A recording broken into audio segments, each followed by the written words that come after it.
अस्सलाम वालेकुम।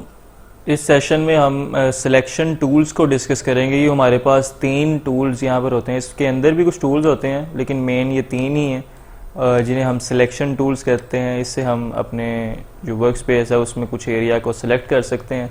तो इन सिलेक्शन टूल्स को समझने के लिए मैं क्विकली यहाँ से एक इमेज ड्रैग करके ले आता हूँ आपको समझाने के लिए। फॉर एग्ज़ाम्पल ये अब हमने यहाँ पर एक इमेज ले आए हैं। तो जैसा कि मैंने बताया था ये हमारे पास 3 टूल्स हैं, सिलेक्शन टूल्स जिन्हें हम कहते हैं। तो सबसे पहले हम पहले नंबर वाले को डिस्कस कर लेते हैं। रेक्टेंगुलर मार्की टूल ये कहलाता है और ये रेक्टेंगुलर फॉर्म में ऑब्जेक्ट को सिलेक्ट करने के लिए काम आता है। तो अब मैंने रेक्टेंगुलर मार्की टूल से आपके सामने इतना हिस्सा जो है वो सिलेक्ट कर लिया। तो अब इसका मतलब ये है कि इस पूरी लेयर पर सिर्फ इतना हिस्सा जो है वो एक्टिव है। मैं आपको समझाने के लिए यहाँ पे ब्रश टूल भी ले लेता हूँ, इससे आपको ज़रा आइडिया हो जाएगा कि मैं आपको क्या समझाना चाह रहा हूँ। ये देखें, क्योंकि हमारा जो एक्टिव एरिया है वो हमने रेक्टेंगुलर मार्की टूल से अपना एक्टिव एरिया डिफाइन कर लिया है, सिलेक्टेड एरिया। तो ये सिर्फ उतने हिस्से में इस चीज़ को अप्लाई कर रहा है, बाकी हिस्सा क्योंकि इनएक्टिव है उसे अप्लाई नहीं कर रहा। सिलेक्शन टूल का मतलब ये है कि आप अपना स्पेसिफिक एरिया जो है पूरी लेयर में से सिलेक्ट करते हैं और फिर उस पर आप चेंजेस अप्लाई कर सकते हैं। अच्छा, अगर आप अपनी लेयर में से कोई स्पेसिफिक हिस्से को सिलेक्ट कर लेते हैं, फॉर एग्जांपल जैसा अभी मैंने ये सिलेक्शन की भी हुई है, तो हम इसे न्यू लेयर में भी कन्वर्ट कर सकते हैं। यानी सिर्फ इतना हिस्सा जो है वो हमारे पास न्यू लेयर की सूरत में बन जाए। तो उसके लिए हम पहले सिलेक्ट करेंगे, जैसा कि मैंने कर लिया। उसके बाद कंट्रोल J दबा देंगे सिंपली। तो आप यहाँ पर देख सकते हैं इस बॉक्स में कि लेयर जो है वो ऐड हो गई है और ये देखें हमारे पास एक सेपरेट लेयर बन गई है लेयर 1 के नाम से। अच्छा, अगर आप पूरी लेयर को भी सिलेक्ट करना चाहते हैं तो वो किस तरह से करते हैं मैं आपको बता देता हूँ। आप कंट्रोल दबाएंगे और उस लेयर के जो थंबनेल है यानी ये जो इमेज होती है इस पर आप क्लिक करेंगे तो ये देखें उतनी लेयर आपको सिलेक्ट कर देगा। तो देखें मैंने कंट्रोल दबाकर उस लेयर के थंबनेल पर क्लिक किया तो जितना भी उस लेयर में हिस्सा था वो उसने सिलेक्ट कर दिया है। इसी तरह से हम पूरी लेयर को भी सिलेक्ट कर सकते हैं। जैसे नीचे है, इस पर हम कंट्रोल दबा के जब क्लिक करेंगे तो ये देखें यहाँ पर इसने पूरी लेयर को ही सिलेक्ट कर लिया। तो आप यहाँ लेयर 0 की इमेज में देखेंगे यहाँ पर पूरी इमेज आ रही है यानी पूरी लेयर। उसके बरक्स यहाँ पर आप लेयर 1 में देखेंगे क्योंकि हमने सिलेक्शन टूल से कोई स्पेसिफिक हिस्सा इसका सिलेक्ट किया था, तो यहाँ पर हमारे पास सिर्फ इतना हिस्सा ही लेयर 1 में मौजूद है। तो ये सिलेक्शन टूल का जो बेसिक पर्पस होता है वो यही होता है कि आप अपनी लेयर में से कोई स्पेसिफिक एरिया को टारगेट कर सकें, उसे सिलेक्शन टूल की मदद से सिलेक्ट कर सकें और अपने जो ऑपरेशन है उस स्पेसिफिक हिस्से पर परफॉर्म कर सकें।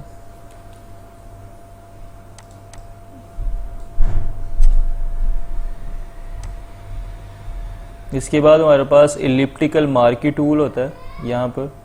उससे पहले मैं आपको दोबारा से रेक्टेंगुलर मार्की टूल की एक और चीज़ समझा दूं। इससे आप फ्री हैंड रेक्टेंगुलर शेप में सिलेक्शन कर सकते हैं, लेकिन अगर आप स्क्वायर की फॉर्म में सिलेक्शन करना चाहते हैं यानी अगर आप चाहते हैं कि उसकी विड्थ और हाइट जो है वो सेम हो तो आप आल्ट और शिफ्ट को दबाकर उसे यूज़ करेंगे। ये देखें अब ये जो चारों साइड्स जो हैं वो उसकी इक्वली इफेक्ट हो रही हैं। तो हमारे पास है एलिप्टिकल मार्की टूल। तो काम इसका भी वही है, ये भी उसी तरह काम करता है, लेकिन इसमें फ़र्क ये है कि ये जो है सर्कल की फॉर्म में सिलेक्शन करता है। तो देखिए मैंने एलिप्टिकल मार्की टूल से इसे सिलेक्ट किया है, तो देखें ये सर्कल की फॉर्म में ज़रा सिलेक्ट हुआ है और मैंने इसकी एक न्यू कॉपी भी बना ली है। और मैं आपको फिर से बता दूं कि जब भी हम लेयर को मूव करेंगे तो हम मूव टूल को ही यहाँ से सिलेक्ट करेंगे। तो हमने लेयर को सिलेक्ट करके उसकी नई कॉपी बना ली है।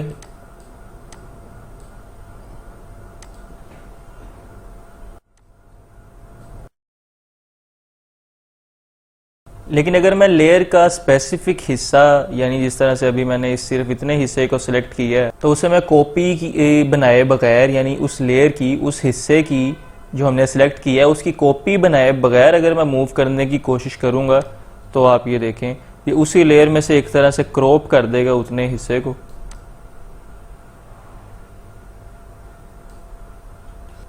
तो मैं इसे भी डीसिलेक्ट कर रहा हूँ कंट्रोल D से। सिलेक्शन ख़त्म करने के लिए हम कंट्रोल डी का यूज़ करते हैं। तो देखें अब जो आपकी लेयर है वो कुछ इस तरह से बन गई है। तो सिलेक्शन टूल का बेसिकली यही पर्पज़ है कि आप एक लेयर में से स्पेसिफिक हिस्से को सिलेक्ट कर सकते हैं, उस पर ऑपरेशंस परफॉर्म कर सकते हैं, उसकी कॉपी बना सकते हैं, या उसी लेयर पर रहते हुए स्पेसिफिक हिस्से को सिलेक्ट करके उस पर एडिटिंग कर सकते हैं। इसके बाद हमारा जो तीसरा टूल है वो सिंगल रो मार्की टूल है।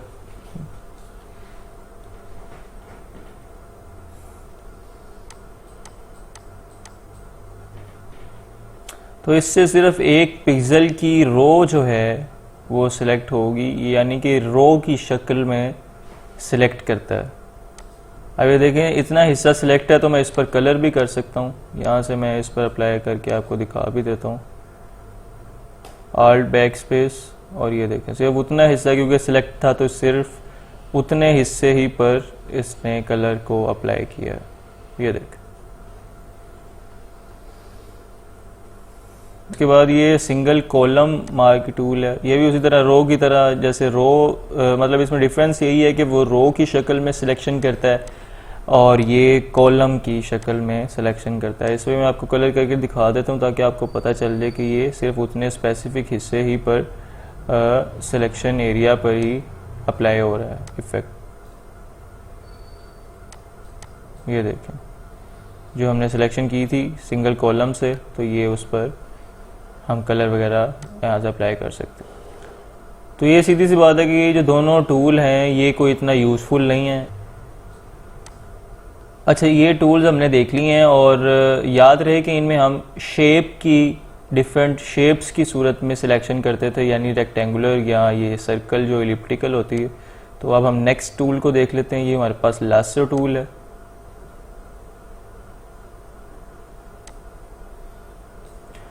तो लासो टूल से आप फ्री हैंड सिलेक्शन कर सकते हैं, फ्रीली सिलेक्शन कर सकते हैं। आप क्लिक करेंगे और क्लिक को छोड़ेंगे नहीं, आप उसे ड्रैग करते जाएंगे। या आपने लेफ्ट क्लिक दबा कर करना है, इसे छोड़ना नहीं है आपने लेफ्ट क्लिक को। इस तरह से आप और ये आके आप उसे मिला देंगे। तो ये देखें उसकी इसने सिलेक्शन बना दी है। ये देखें, आप इसको न्यू लेयर में भी कन्वर्ट कर सकते हैं कंट्रोल जे के साथ। तो उस सूरत में सिर्फ उतना हिस्सा ही मूव होगा। इसी तरह से पॉलीगोनल लासो टूल है। इस टूल से हम पॉइंट टू पॉइंट सिलेक्शन कर सकते हैं। तो इतने हिस्से का हमने जो है वो पाथ बना ली है और इसकी सिलेक्शन बनाने के लिए हम कंट्रोल एंटर दबा देते हैं। ये देखें,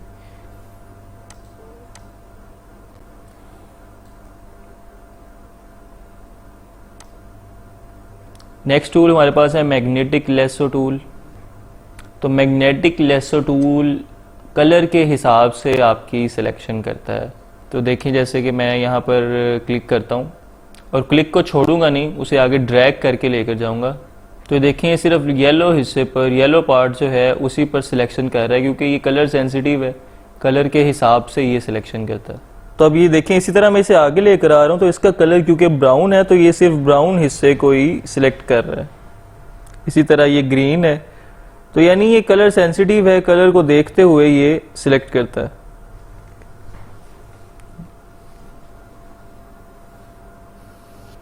तो अभी देखिए मैं येलो से बाहर लेके गया हूँ तो ये मैग्नेटिक इफेक्ट यहाँ पर नहीं कर रहा है क्योंकि ये इसका कलर जो है वो येलो से डिफरेंट हो गया ना।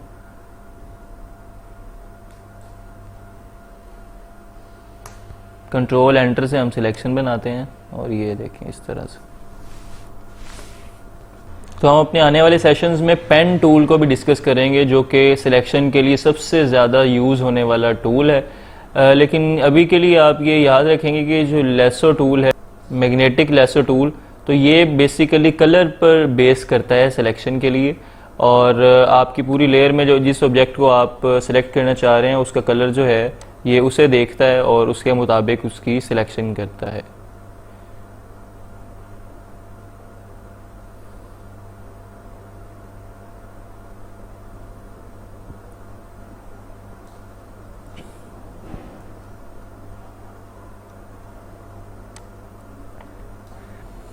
तो नेक्स्ट हमारे पास जो टूल है वो क्विक सिलेक्शन है, और क्विक सिलेक्शन भी कलर के हिसाब से जो है वो सिलेक्शन करता है। अब देखिए मैंने येलो हिस्से पर जो है वो लेफ़्ट क्लिक किया था तो इसने येलो का जो पूरा हिस्सा है उसे सिलेक्ट कर दिया। इसी तरह मैं ग्रीन पर कर देता हूँ तो ये देखें, इसका काम ही ये है कि क्विक सिलेक्शन है तो ये बहुत जल्दी उस चीज़ को सिलेक्ट कर देता है कलर की बेस पे।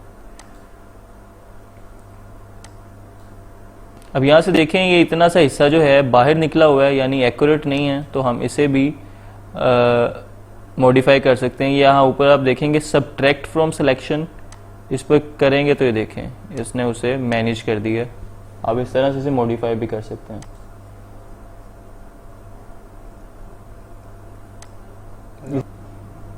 तो अगर आपकी सिलेक्शन जो है वो आउट हो गई है तो ज़रूरी नहीं कि आप यहाँ पर हर बार आके इसे सिलेक्ट करेंगे, आप आल्ट दबा कर भी उसे सिंपली ये सब्ट्रैक्ट कर सकते हैं और अपनी मर्ज़ी से मैनेज कर सकते हैं। तो जैसे ही आप आल्ट छोड़ देंगे तो ये सिंबल आपका दोबारा प्लस पर आ जाएगा इस तरह से।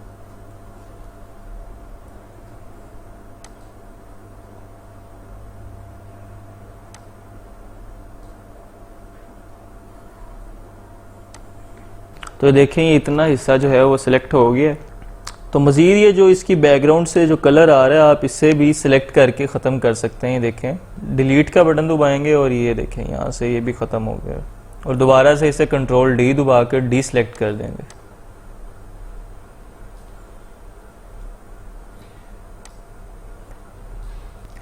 तो नेक्स्ट हमारे पास जो है मैजिक वेन टूल है। ये भी बहुत मज़े का और इंटरेस्टिंग टूल है। आप इसे यूज़ करते हुए किसी भी कलर पर क्लिक करेंगे तो ये उस इमेज में जहाँ जहाँ पर वो वाला कलर होगा उसे सिलेक्ट कर देगा।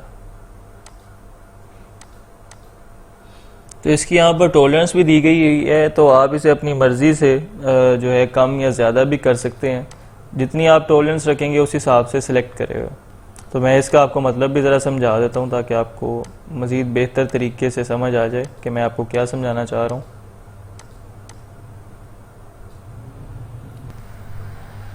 तो अब मैंने ग्रेडियंट बना दिया जो कि दो कलर्स पर कंसिस्ट करता है, रेड और ग्रीन, यानी ये एक तरह से रेड से ग्रीन की तरफ जा रहा है। तो मैंने इसकी टॉलरेंस जो है वो ऊपर 100 कर दी है।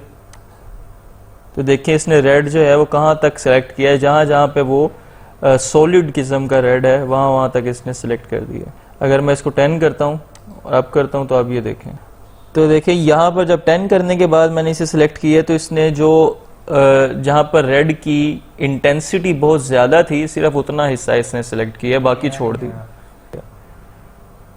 इसी तरह से ये ग्रीन साइड पर भी आप देख सकते हैं, ये सिर्फ टॉलरेंस की वजह से हुआ है। अगर हम टॉलरेंस बढ़ा दें इसकी तो इसके रिजल्ट्स हमें डिफरेंट मिलेंगे। तो यहाँ पर आप अगर इस ऑप्शन को इनेबल रखेंगे तो आप एक से ज़्यादा सिलेक्शंस बना सकते हैं इस तरह से। अगर मैं इसे 1 पर रखूँगा तो आप एट अ टाइम एक ही सिलेक्शन बनाएंगे।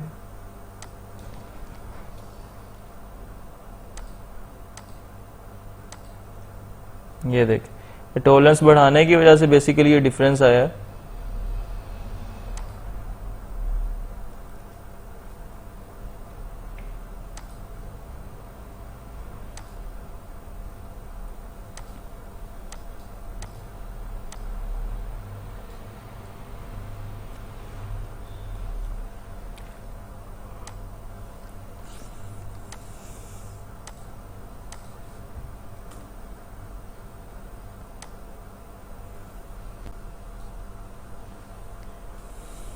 तो अब यहाँ पर आप देख सकते हैं मैंने वर्क स्पेस पे सिलेक्शन टूल की मदद से यहाँ पर 3 बॉक्स बनाए हैं और उन्हें मैंने डिफरेंट कलर्स जो है असाइन कर दिए हैं।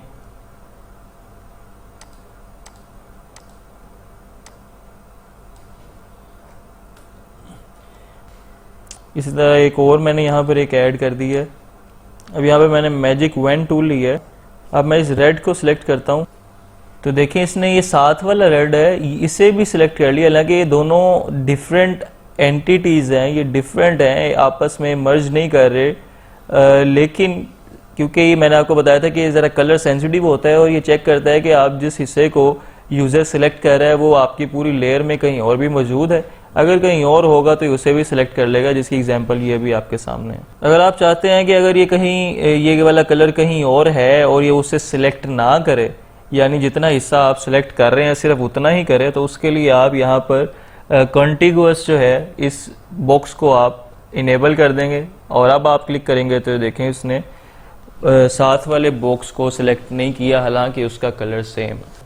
अगर मैं इसे अनचेक करके करता हूं तो फिर देखेंगे, देखें इसने दोनों को एट अ टाइम सेलेक्ट कर लिया है कलर की बेस। और मैं दोबारा से आपको बता दूं कि जब भी आप कुछ सिलेक्शन बनाते हैं तो आप उसे बाद में डीसिलेक्ट भी करते हैं, तो उसके लिए हम कंट्रोल डी का यूज करते हैं सिलेक्शन को खत्म करने के लिए, सिलेक्शन को डीसिलेक्ट करने के लिए। उसकी एक और ऑप्शन यहाँ पर आपको ऊपर भी मिल जाती है, सिलेक्ट वाले टैब में ये डीसिलेक्ट लिखा हुआ है और देखें आगे उसकी शॉर्ट की भी मेंशन है कंट्रोल डी।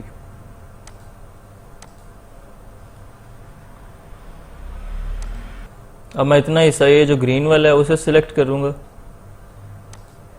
यहाँ पर एक ऑप्शन है इन्वर्स की, उसकी शॉर्टकट की है शिफ्ट कंट्रोल आई। मैं शिफ्ट कंट्रोल आई जो है वो प्रेस करता हूँ। अच्छा, पहले तो ये था कि सिर्फ ग्रीन कलर जो है वो एक्टिव था, लेकिन अब हमने क्योंकि इस पे इन्वर्स की कमांड अप्लाई कर दिया तो अब ग्रीन कलर को छोड़ के बाकी पूरी लेयर जो है वो एक्टिव हो चुकी है। देखें सिर्फ ग्रीन पर नहीं ये अप्लाई होगा क्योंकि ग्रीन इस टाइम एक्टिव नहीं है, बाकी पूरा हिस्सा जो है वो एक्टिव है। ये किस वजह से हुआ है? ये हमने इन्वर्स की कमांड जो है अप्लाई की है उस वजह से हुआ। तो होप्स हो कि आपको ये सिलेक्शन टूल्स जो हैं वो समझ आए होंगे। अभी के लिए आपको मैं यही बताऊंगा कि सिलेक्शन टूल का काम आपकी लेयर में से स्पेसिफिक हिस्से को सिलेक्ट करना है और सिलेक्ट करने के बाद आप उस स्पेसिफिक हिस्से पर कोई ऑपरेशन परफॉर्म कर सकते हैं, कोई कलर वगैरह उसे कर सकते हैं। इसके और भी कुछ यूजेस हैं वो हम आने वाले सेशंस में